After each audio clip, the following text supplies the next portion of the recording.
When a man opens up about his problems, it is never random. It is never just casual conversation or a meaningless exchange of words. It is a deliberate act, one that carries weight, significance, and unspoken emotions. It means something. Men are not always conditioned to express their struggles openly.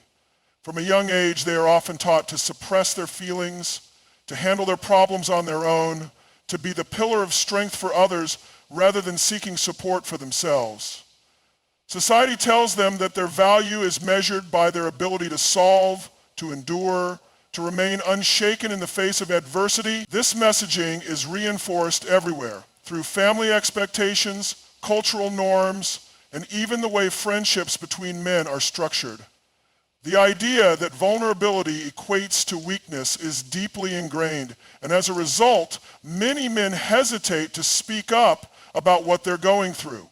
So when a man does break that barrier, when he chooses to confide in someone about his struggles, it is never without purpose. It is an act of trust. It means that he sees the person he is speaking to as someone who is safe, someone who won't judge him, someone who will listen without dismissing his concerns. For a man who has spent years, maybe even decades, learning to keep things to himself, speaking out is not easy. It is not a habit he forms overnight. It is a choice he makes because at that moment, the weight of silence is heavier than the fear of being misunderstood. What's important to understand is that when a man speaks about his problems, he is not necessarily looking for an immediate solution. In fact, many times, he already knows what he needs to do. He has likely run through the scenarios in his head, analyzed the situation, and considered his options. But that doesn't mean he doesn't need to talk about it. Sometimes he just needs to be heard. He needs a moment where he doesn't have to be the one carrying everything alone. He needs a space where he can lay down the armor and exist as he is, without expectations, without pressure, without having to prove anything. It's also important to recognize that not every man expresses his struggles in the same way. Some may verbalize their emotions openly, while others may drop hints, testing the waters to see if it's safe to go deeper. Some may bring up their challenges in a joking manner, masking their pain behind humor because that feels safer than outright vulnerability. Others may talk in vague terms, skimming the surface before they feel comfortable enough to reveal what's really going on. Just because a man doesn't explicitly say, "I need help," doesn't mean he isn't asking for it in his own way. This is why presence and attentiveness matter. It's easy to miss the signs if you're only listening at the surface level. A man who says, "Things have just been a lot lately," might be hinting at something deeper. A man who casually mentions feeling exhausted or overwhelmed might be carrying more than he lets on. The key is to pay attention, not just to what is being said, but to how it's being said. Is his voice a little lower than usual? Is there hesitation before he speaks? Is he brushing off his own feelings as if they don't matter? These subtle cues often speak louder than words. And here's another truth. When a man opens up once, how that moment is received will determine whether he ever does it again. If he feels dismissed, ridiculed, or met with indifference, he will retreat. He will take that as confirmation that he was right to keep things to himself. He will reinforce the belief that no one really wants to hear about his problems, that vulnerability only leads to disappointment. But if he is met with understanding, with a presence that says, "I hear you and I see you," then something shifts. He begins to unlearn the idea that he must always go it alone. He starts to understand that strength is not about silence, it is about connection. That is why it is so crucial to recognize the significance of these moments.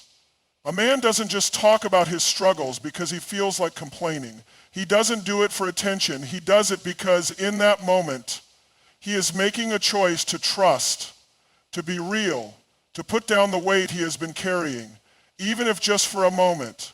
And that choice should never be taken lightly. When a man shares his struggles, the instinctive response for many people is to jump in with solutions. The natural tendency is to fix, to problem solve, to offer advice on what he should do next. While this reaction often comes from a place of good intentions, it is not always what is needed. In fact, in many cases, it can do more harm than good. Listening, truly listening, is far more powerful than immediately trying to solve a problem. This is because, for many men, speaking about their struggles is not about seeking an answer, it is about being heard. It is about knowing that their feelings, thoughts, and experiences are valid. When they open up, they are not necessarily looking for someone to tell them what to do. More often, they are looking for someone who will acknowledge their emotions, sit with them in their discomfort, and offer them the space to process what they are going through. One of the reasons this distinction is so important is that men are often conditioned to be problem solvers themselves. From a young age, they are taught that their role is to fix things, to take action, to find solutions, to be the one who has everything under control. Because of this, when they face their own struggles, they already feel the weight of expectation. They already know that they are supposed to figure it out. And if they haven't yet found a solution, they may already feel frustrated or inadequate. The last thing they need is for someone to reinforce that pressure by immediately focusing on what they should do differently. Listening without rushing to provide a solution allows a man to feel safe in his vulnerability. It tells him that he is not being judged, that his emotions are not a problem to be fixed, and that he is allowed to express himself without fear of being met with criticism or unsolicited advice. It creates a space where he can talk freely, knowing that he does not have to defend his feelings or justify his experiences. And often this alone can be incredibly healing. Another important aspect of listening is the power of presence. It is not just about hearing the words that are being said. It is about being fully present in the moment. Many times when people listen, they are already thinking about how they will respond. They are formulating advice, preparing their next sentence, or waiting for their turn to speak. But true listening requires more than that. It requires giving undivided attention, maintaining eye contact, and showing through body language that what is being shared matters. It requires putting aside distractions, silencing the urge to interrupt, and allowing silence when necessary. Silence, in particular, is something that many people struggle with. When there is a pause in conversation, the instinct is to fill it, to offer reassurance, to say something comforting, to provide immediate feedback. But sometimes silence is exactly what is needed. Sometimes a man needs a moment to gather his thoughts, to sit with his emotions, to process what he is saying before moving forward. And if the person listening rushes to fill that space, it can disrupt that process. It can make him feel as though he is being pushed toward a resolution when he is not yet ready. One of the most powerful things a listener can do is to ask thoughtful, open-ended questions that encourage deeper reflection. Instead of immediately offering a solution, they can say, "That sounds really difficult. How are you feeling about it?" Or, "What has this experience been like for you?" These kinds of questions invite further exploration rather than shutting down the conversation with a quick fix. They show genuine interest in the person's thoughts and emotions rather than just the outcome. It is also important to recognize that listening is not about agreeing or disagreeing. It is possible to hold space for someone's emotions without needing to evaluate whether their perspective is right or wrong. If a man expresses frustration, sadness, or uncertainty, he is not necessarily looking for someone to tell him whether his feelings are justified. He is looking for someone who will simply acknowledge that those feelings exist. He is looking for validation, not in the sense of approval, but in the sense of being seen and understood. This does not mean that problem solving has no place. There are times when solutions are necessary, when advice is welcomed, and when action is required. But the key is to recognize when that moment has arrived. Most of the time, a man will indicate when he is ready for solutions. He might explicitly ask, What do you think I should do? Or have you ever dealt with something like this? That is the cue to shift into a problem-solving mode. But until that moment comes, the focus should remain on listening, on creating a space for open dialogue, and on ensuring that he feels heard without pressure or expectation. There is a deep power in allowing someone to speak without interruption, without judgment, and without immediately jumping to conclusions. It fosters connection, builds trust, and reinforces the understanding that struggles do not have to be faced alone. The ability to listen, truly listen, is one of the greatest gifts a person can offer. For generations, men have been taught that strength means being unshakable, unbreakable, and unaffected by emotions.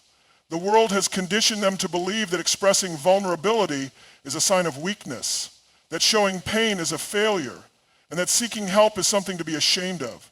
From an early age, boys hear phrases like, man up, don't cry, and be strong, as if emotions are something to be suppressed rather than understood.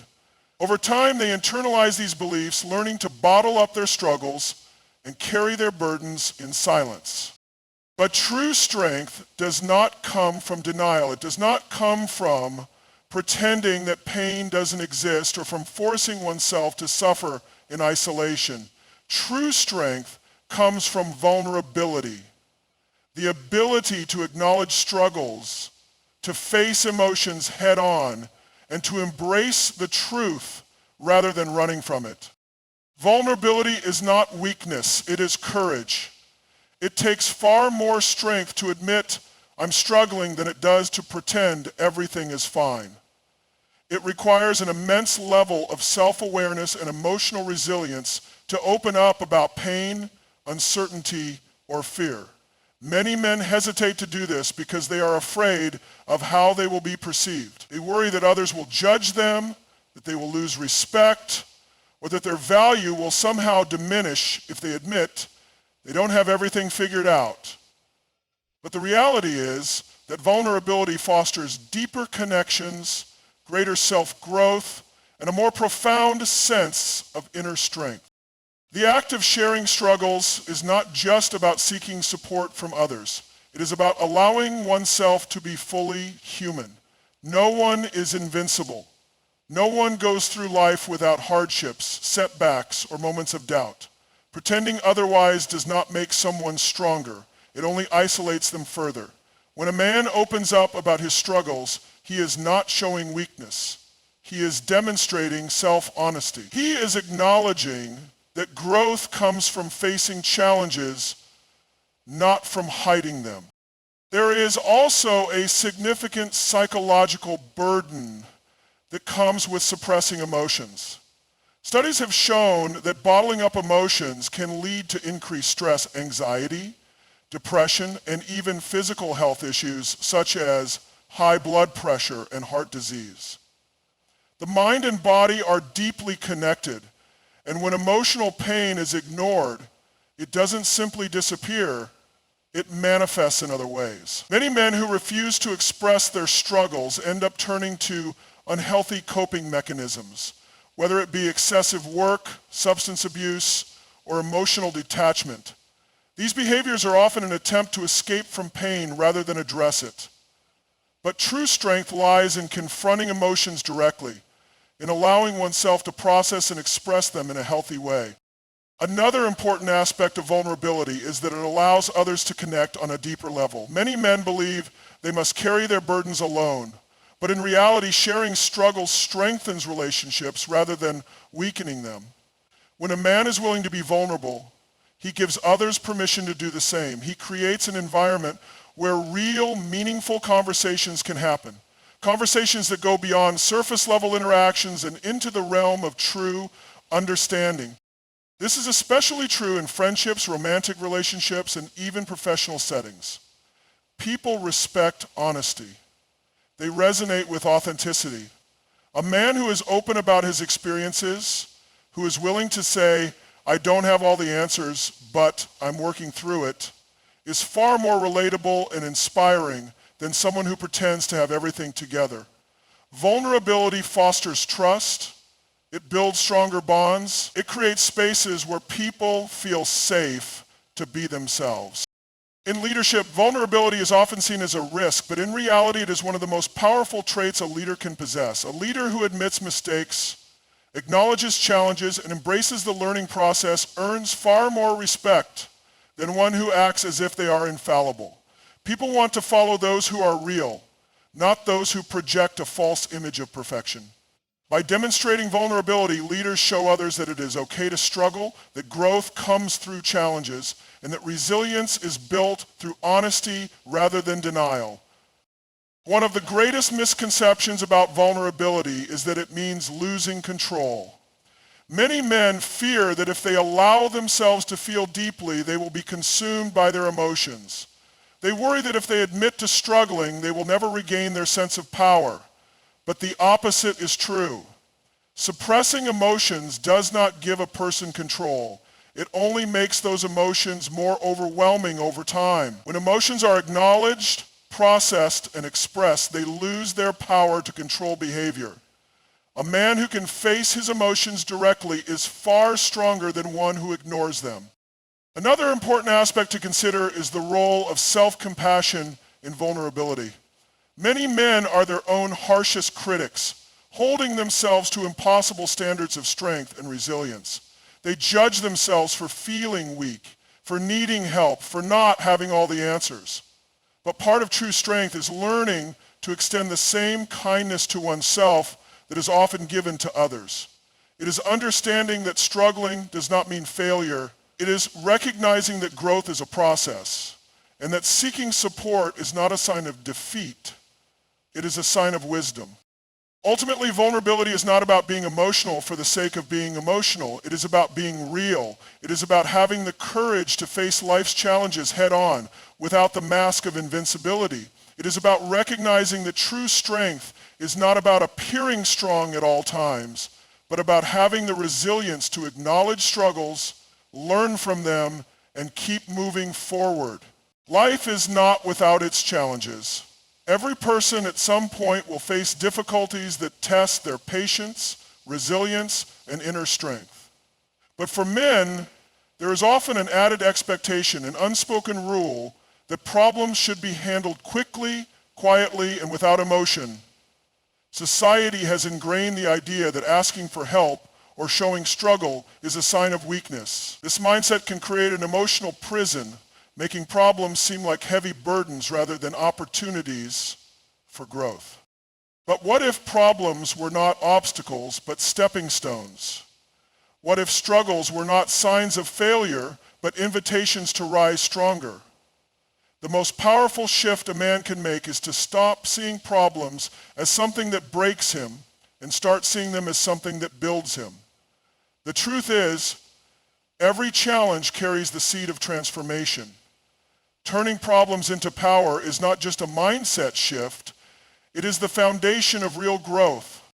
The first step in this transformation is recognizing that problems are inevitable. No one goes through life without setbacks, hardships, or moments of doubt. The difference between those who succeed and those who remain stuck is not the absence of problems, it is how they respond to them. Some men view problems as roadblocks, while others see them as opportunities to become stronger, wiser, and more resilient. Every great leader, every successful entrepreneur, every man who has left an impact on the world has faced adversity. What sets them apart is their ability to extract power from those moments. The key to this lies in perspective.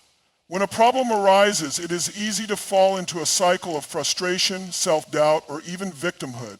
Why is this happening to me? Why do I always have to deal with this? What if I never figure it out? These thoughts are natural, but they are also limiting. They keep a person stuck in a reactive state rather than a proactive one. Instead, shifting the question to, what can I learn from this? Or how can this make me better? Turns the entire situation into a source of strength. One of the greatest examples of turning problems into power comes from some of the most successful people in history. Nearly every man who has achieved greatness has a story of failure, hardship, or loss. Athletes who suffered career-ending injuries went on to become world-class coaches. Entrepreneurs who lost everything rebuilt bigger and stronger. Leaders who faced humiliation or defeat used those moments as fuel to create something greater. The common thread among them is not that they avoided problems. It is that they embraced them as part of the journey. Another critical part of transforming problems into power is understanding the role of emotions. Many men suppress emotions when facing struggles, thinking that pushing through without acknowledgement is the best way forward. But ignoring emotions does not make them disappear. It only buries them deeper, where they quietly affect thoughts, decisions, and behaviors. Instead of viewing emotions as a sign of weakness, they should be seen as tools. Anger, frustration, sadness, or disappointment are not enemies. They are signals. They point to what matters most. They show where growth is needed. When harnessed correctly, emotions can become fuel for action rather than barriers to progress. One of the most effective ways to turn problems into power is by shifting focus from what is outside of one's control to what is within it. Many men feel powerless in the face of struggles because they fixate on things they cannot change. They focus on other people's actions, on circumstances that seem unfair, or on setbacks that feel overwhelming. But real power comes from directing energy toward what can be controlled: attitude, response, effort, and mindset. A problem may not disappear overnight, but how it is approached can determine whether it leads to growth or stagnation. Another key strategy is to reframe setbacks as feedback rather than failure. A man who sees failure as permanent will remain stuck, but a man who sees it as information will adapt and move forward. If a business fails, it does not mean the person is incapable. It means there was something to learn. If a relationship ends, it is not proof that love is impossible. It is an opportunity to reflect and grow. Every problem carries insight, and those who can extract that insight will always emerge stronger. Additionally, taking action is essential. Many men get caught in analysis paralysis, overthinking their problems instead of doing something about them. They wait for the perfect moment, the right motivation, or the ideal circumstances. But problems rarely get solved through waiting. Power comes from movement. Taking even a small step forward shifts energy from stagnation to momentum. A man who is willing to take action even in uncertainty is a man who refuses to be defeated by his struggles. Another powerful aspect of transformation is surrounding oneself with the right influences. No man becomes strong in isolation. The people who are consistently growing and evolving are those who seek out mentors, strong friendships, and environments that challenge them to rise. A man who surrounds himself with negativity, complacency, or those who reinforce a victim mindset will struggle to break free from his problem. But one who seeks wisdom, growth, and accountability will continually find ways to turn struggles into stepping stones. Resilience is built through repeated exposure to challenges. Just as muscles grow stronger through resistance, a man's character is forged through adversity. The more he leans into challenges rather than avoiding them, the more confident he becomes in his ability to handle anything that comes his way. What once seemed overwhelming becomes manageable. What once felt like failure becomes fuel. Ultimately, the process of turning problems into power is not about avoiding difficulties. It is about mastering them. It is about shifting from a reactive state to a proactive one, from frustration to curiosity, from limitation to possibility. It is about understanding that problems are not meant to break a man. They are meant to build him